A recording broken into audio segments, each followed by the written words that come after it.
हा सोशल मीडियावर सगळ्यात प्रसिद्ध असलेला अभिव्यक्ती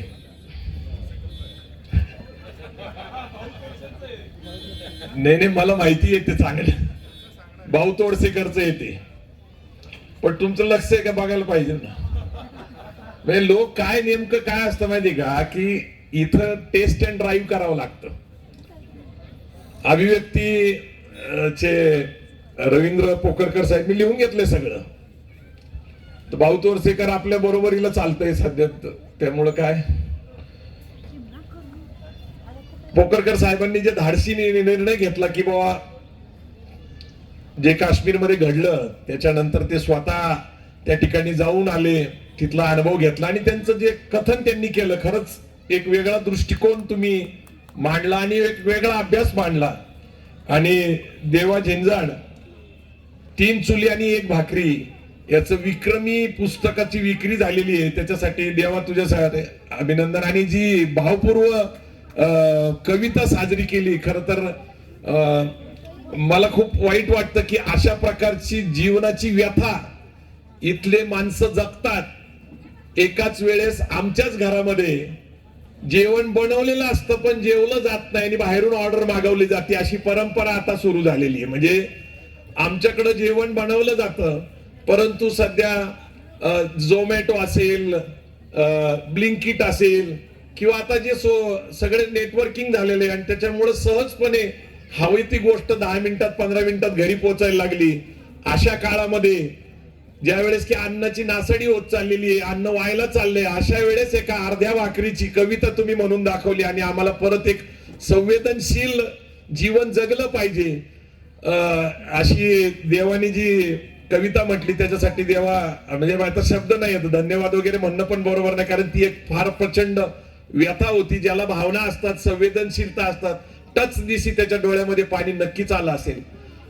आता हे 3 जण आहेत, किरण माने सर आहेत, रवींद्र पोखर सर साहेब आहेत, त्याच्यानंतर देवा झिंजाड, यांच्यासाठी सर्वप्रथम चांगल्या टाळ्या वाजवा आणि ते तुमचं जे गाणं आहे ना ते जरा वाजवा ना. डिंग डँग काय ते त्यांच्यासाठी एक जोरदार, कारण कसं आहे माहिती का, हे आमचे प्रतिनिधी आहेत, येते म्हणजे जोरात जोरात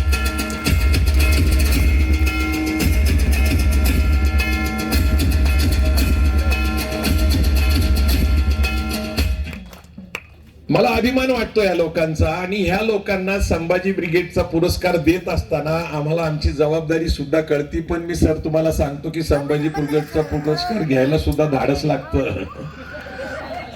आम्ही ज्यावेळेस लोकांना संपर्क करतो की अशा अशा आपल्या कामगिरीसाठी आपल्याला आम्ही पुरस्कार द्यायचा निर्णय घेतलाय, लोक म्हणतात संभाजी ब्रिगेडचा शिक्का नको. पण मी तुम्हाला सांगतो जेवढ्यांनी पुरस्कार घेतलाय ना त्यांच्याकडे वाकड्या नजरेने बघायचं बंद झालेलं आहे. हा माझा अनुभव नाहीये, मी तुम्हाला नाव घेऊन सांगू शकतो की मला नंतर लोकांनी सांगितलं की बाबा आता लय सुरक्षित वाटते.